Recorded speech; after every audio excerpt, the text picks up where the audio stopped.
ITI में अध्ययनरत मेरे प्यारे प्यारे दोस्तों, एम्प्लॉयबिलिटी स्किल्स फर्स्ट ईयर जो सभी ट्रेड्स के लिए एक अनिवार्य सब्जेक्ट है, उसके हम क्वेश्चन बैंक को कर रहे हैं, जो नया क्वेश्चन बैंक है। आज जिस मॉड्यूल को हम शुरू करेंगे उसका नाम है बेसिक इंग्लिश स्किल्स, मतलब जिससे हम सबसे ज्यादा डरते हैं ना। इसके 100 क्वेश्चंस हैं और मैं आपको ये बताना चाहता हूं कि अगर आपने ये वीडियो आज की ढंग से देख ली तो एम्प्लॉयबिलिटी स्किल्स में आपको कोई नहीं रोक सकता। एम्प्लॉयबिलिटी स्किल्स बहुत अच्छे नंबर से पास होगा। ये वीडियो की है, कुंजी है एम्प्लॉयबिलिटी स्किल्स को पास करने की। इसमें 100 क्वेश्चंस हैं जो इंग्लिश में ही आएंगे। उसका ना आपको क्वेश्चन का ट्रांसलेशन हिंदी में मिलेगा, ना ही विकल्पों का ट्रांसलेशन हिंदी में मिलेगा। तो हमारे पास कोई और विकल्प नहीं है, आप रट नहीं सकते इन सवालों को। बेसिक इंग्लिश स्किल्स, सबसे पहला टॉपिक है नेमिंग वर्ड्स।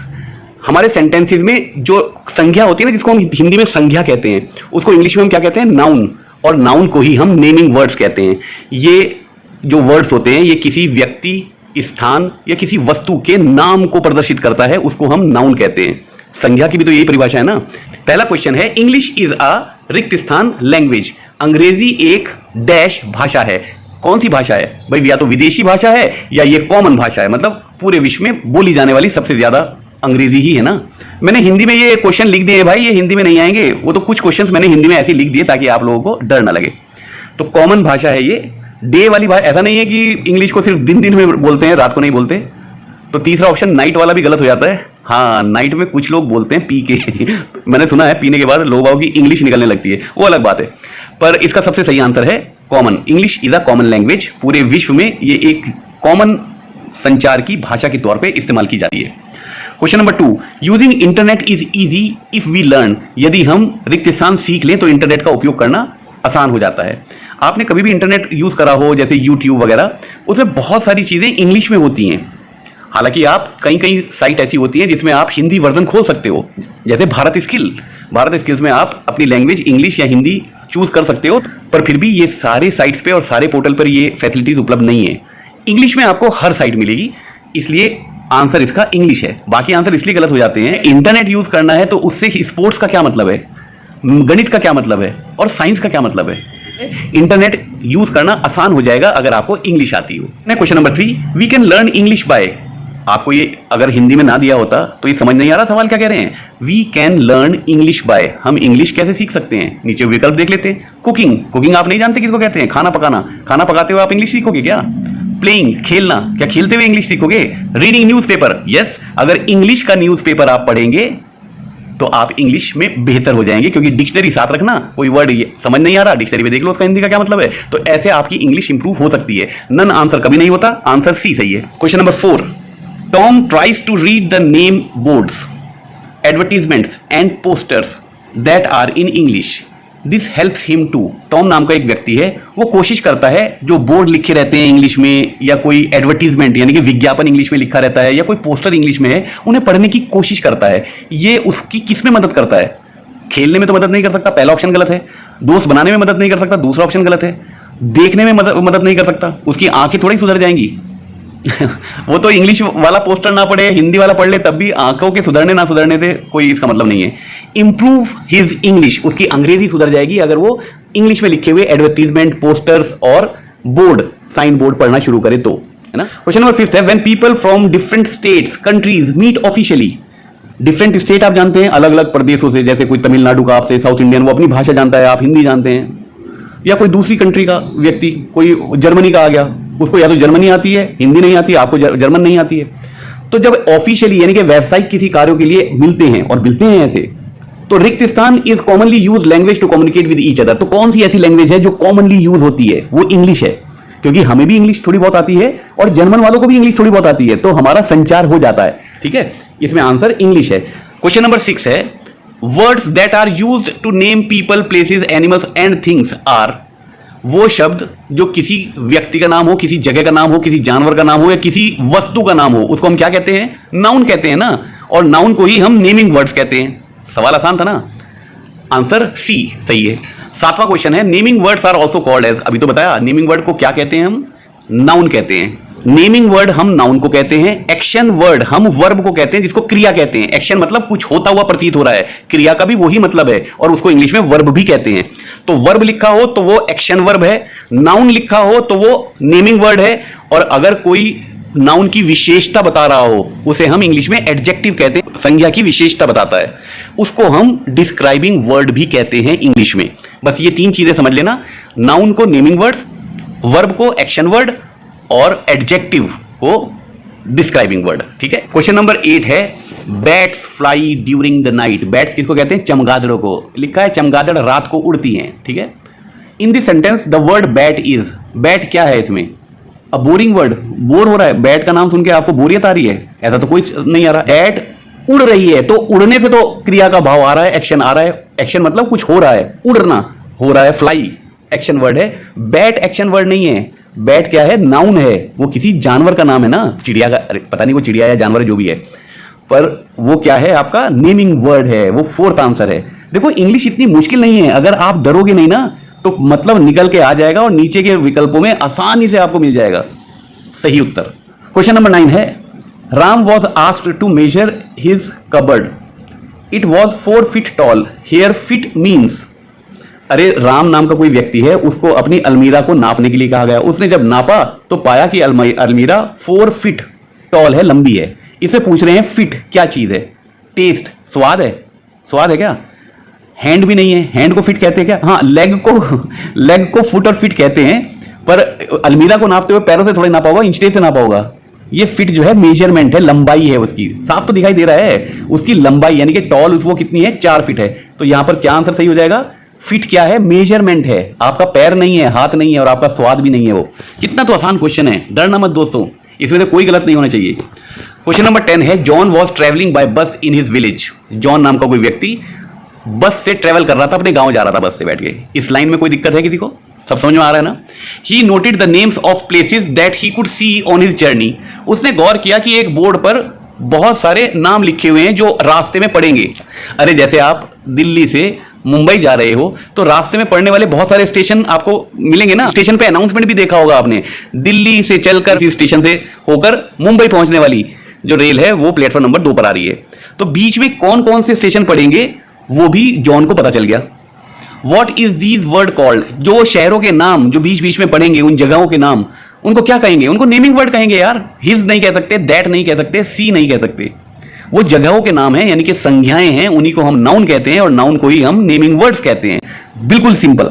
अब बेसिक इंग्लिश स्किल्स के अगले वाले टॉपिक में हम पढ़ेंगे सिंगुलर और प्लूरल। हमें यह बताना है ये एक वचन है या बहुवचन है। कुछ ऐसे सवाल होंगे जो एक वचन और बहुवचन वाले होंगे, ठीक है? जैसे लड़का लड़की हिंदी में, समझ में आ गई बात? क्वेश्चन नंबर 11 है कैट्स। यहां पे क्या लिखा हुआ है? कैट्स। एट में एस लगा के क्या हो जाता है? वो बहुवचन हो जाता है, सबको पता है ना। बिल्लियां इज एन एग्जाम्पल ऑफ, ये किसका एग्जाम्पल है, किसका उदाहरण है?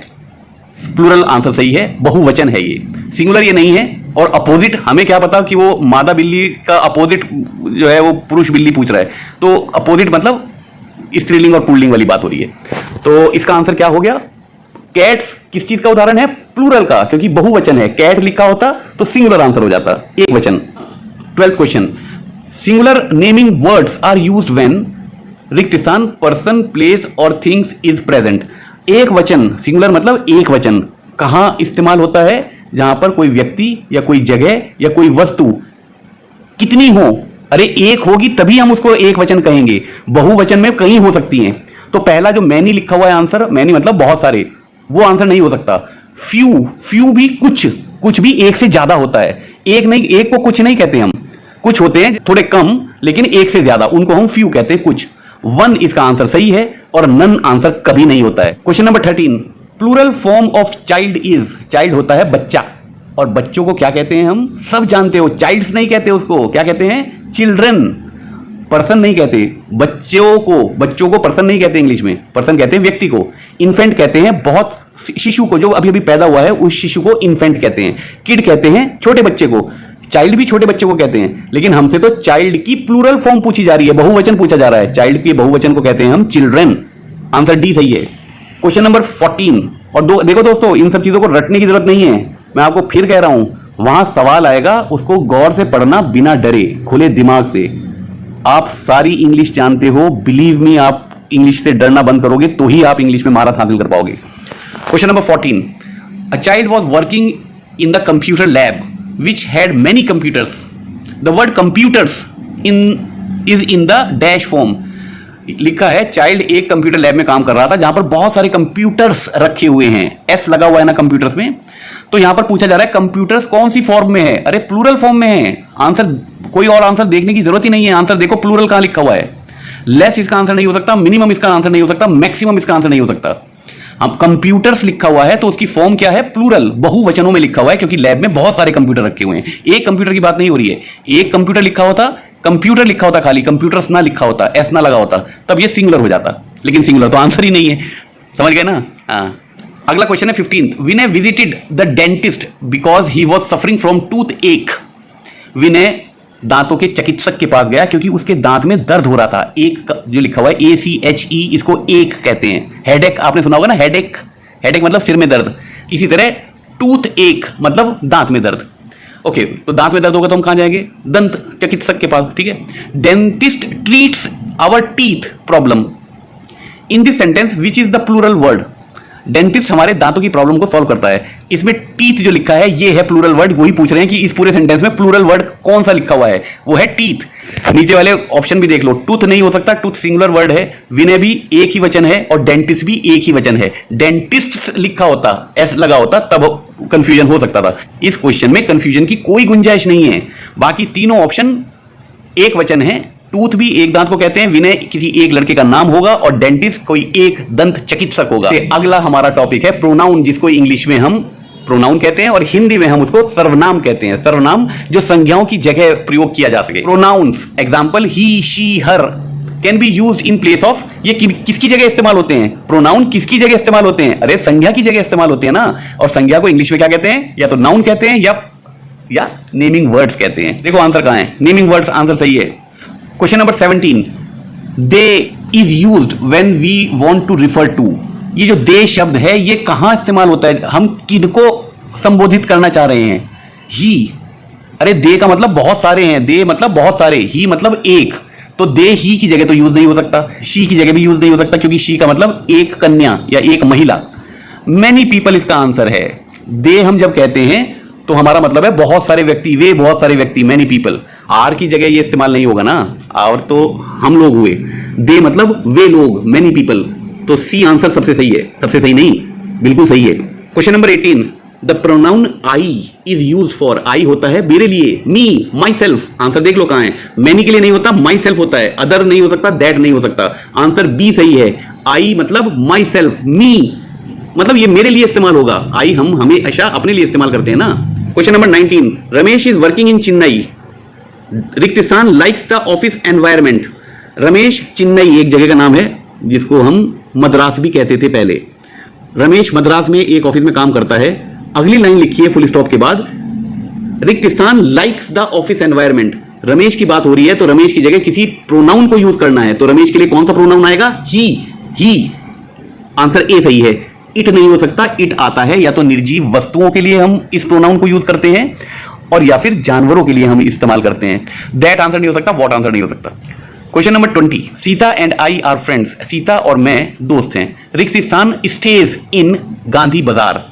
अब देखो इसमें स्टेज लिखा हुआ है, इसके बाद लाइन दिखाई दे रही है आपको, तो फुल स्टॉप के बाद जो वर्ब लिखा हुआ है स्टेज, ये जो एस लगा हुआ है स्टी में, ये बता रहा है कि रिक्त स्थान में कोई सिंगुलर चीज आने वाली है, क्योंकि प्लूरल के साथ हम कभी एस और ES नहीं लगाते। प्रेजेंट इंडेफिनिट टेंस की बात हो रही है यहां पर। तो देखते हैं क्या है।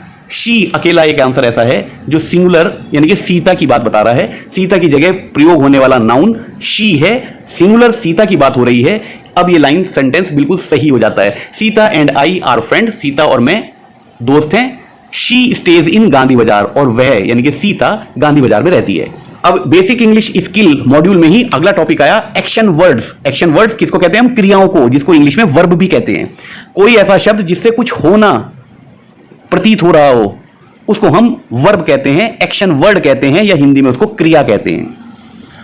Action words are also called as. Action word को और क्या कहा जाता है, वर्ब्स कहा जाता है। आंसर सी सही है। 22वां क्वेश्चन है, verbs tell the action of the. Verbs जो है यानी कि एक्शन वर्ड जो है वो किसका एक्शन बताते हैं, अरे जो संज्ञा है उसका एक्शन बताते हैं। Ram is singing, singing verb है, एक्शन वर्ड है, पर कौन कर रहा है ये एक्शन, राम जो गा रहा है ना। तो संज्ञा का एक्शन बताता है वर्ब। नेमिंग वर्ड, संज्ञा को हम, नाउन को हम नेमिंग वर्ड्स भी तो कहते हैं ना भाई। वर्ब गाय का तो एक्शन नहीं बता रहा ना, हर बार गाय का ही बताता है क्या एक्शन? चेंज भी नहीं बता रहा, एक्ट भी नहीं बता रहा, बाकी सारे ऑप्शन गलत हैं, आपको पता है, इतनी इंग्लिश हम जानते हैं भैया। क्या क्या समझ रहे हो? हम गांव के जरूर हैं लेकिन इंग्लिश हमारी कमजोर नहीं है, 12 साल तक हमने भी पढ़ी है यार। Question number 23, Kim fell from her bike yesterday. और चलाओ तेज तेज बाइक, MC स्टैन के गाने देख देख के, उम्मीद करता हूं उसको चोट नहीं लगी होगी। The action in the sentence is in dash tense, हमें टेंस बताना है। अब देखो फॉल लिखा होता, फॉल तो प्रेजेंट टेंस होता है, येस्टरडे भी लिखा हुआ है, फेल भी लिखा हुआ है, तो पास्ट टेंस हुआ ना भाई, फ्यूचर टेंस थोड़ा ही हुआ। येस्टरडे मतलब जो बीत गया कल, तब गिर गया था कौन? किम। कहां से? मोटरसाइकिल से। तो भूतकाल की बात हो रही है ना, टेंस बताना है हमें, प्रेजेंट पास्ट फ्यूचर, इनमें से कौन सा टेंस है? पास्ट टेंस है, क्योंकि देखो गौर से देखो, येस्टरडे लिखा है, येस्टरडे। अगर टुमारो लिखा होता तो फ्यूचर टेंस हो जाता, टुडे लिखा होता तो प्रेजेंट टेंस हो जाता, ठीक है ना। और वैसे भी वर्ब देखो, वर्ब फेल लिखा हुआ है, फॉल नहीं लिखा हुआ। फेल होता है जो सेकंड वर्ब की फॉर्म होती है, जो पास्ट टेंस को संबोधन करने के लिए प्रयोग की जाती है। Fell, fall, fallen, 3 form of verb याद हैं? हाँ याद तो है।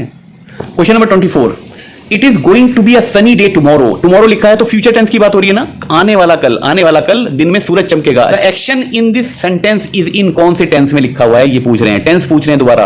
अरे भाई टुमारो लिखा हुआ है तो फ्यूचर की बात है, कल होने वाला दिन, फ्यूचर। कहां लिखा है फ्यूचर? हमारा फ्यूचर बहुत अच्छा है तो फ्यूचर पे लगा दो निशान। Question number 25, Arun travels to school by bus. The action word in this sentence is, Arun नाम का एक व्यक्ति है जो बस से अपने स्कूल जाता है। इसमें क्रिया क्या है? बस नहीं हो सकती, अरुण नहीं हो सकती, जाता है, जाता है से क्रिया आ रही है ना, ट्रेवल्स, ट्रेवल्स इसका आंसर है। एक्शन वर्ड पूछ रहे हैं, वर्ब पूछ रहे हैं, क्रिया पूछ रहे हैं। बस तो संज्ञा है, स्कूल भी संज्ञा है और अरुण भी संज्ञा है, क्योंकि ये किसी वस्तु, किसी जगह या किसी व्यक्ति के नाम को संबोधन कर रहे हैं। लेकिन ट्रेवल्स, ट्रेवल्स मतलब यात्रा करना, यात्रा करना से तो कोई काम होना, एक्शन होना का भाव आ रहा है ना, तो आंसर ट्रेवल्स हो जाता है। वही पूछा जा रहा है कि इस सेंटेंस में एक्शन वर्ड कौन सा है, वो कौन सा है? ट्रेवल। अगला टॉपिक है डिस्क्राइबिंग ऑब्जेक्ट्स। मतलब को डिस्क्राइब करेगा, संज्ञा को डिस्क्राइब करेगा, उसकी कुछ विशेषता और बता देगा।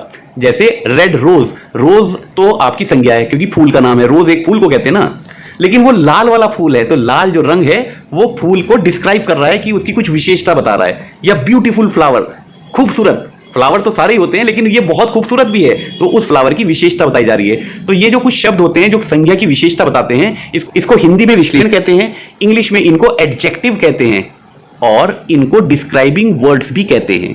ये संज्ञा की विशेषता बताता है, वर्ब की नहीं बताता। वर्ब की विशेषता बताने वाले को एडवर्ब कहते हैं। अरे ग्रामर पढ़ी है यार तुमने, तुम समझ रहे हो मैं क्या कह रहा हूं। बहरहाल हमसे इस टॉपिक में डिस्क्राइबिंग वर्ड्स के बारे में पूछा जाएगा जो संज्ञाओं की विशेषता बता रहा हो। Adjectives are dash words. कौन से वर्ड्स होते हैं? ये डिस्क्राइबिंग वर्ड्स होते हैं, है ना। बाकी सारे आंसर गलत होने वाले हैं। Question number 27, describing words add more information to the describing word. किसमें और ज्यादा, किसकी और अधिक जानकारी देते हैं? नाउन की देते हैं। किसकी देते हैं? नाउन की। और नाउन को हम क्या कहते हैं? Naming words. तो नेमिंग वर्ड्स मतलब नाउन के बारे में और अधिक जानकारी देते हैं। और अधिक जानकारी देने के लिए क्या बताते हैं? वो उनकी विशेषताएं बताते हैं, तभी तो जानकारी ज्यादा दी जाएगी ना। भाई लाल फूल है, खूबसूरत फूल है, बड़ा फूल है, छोटा फूल है, तो फूल के साथ जितने भी शब्द लग रहे हैं वो फूल को डिस्क्राइब ही तो कर रहे हैं। 28, it is a dash knife, fill in the correct adjective.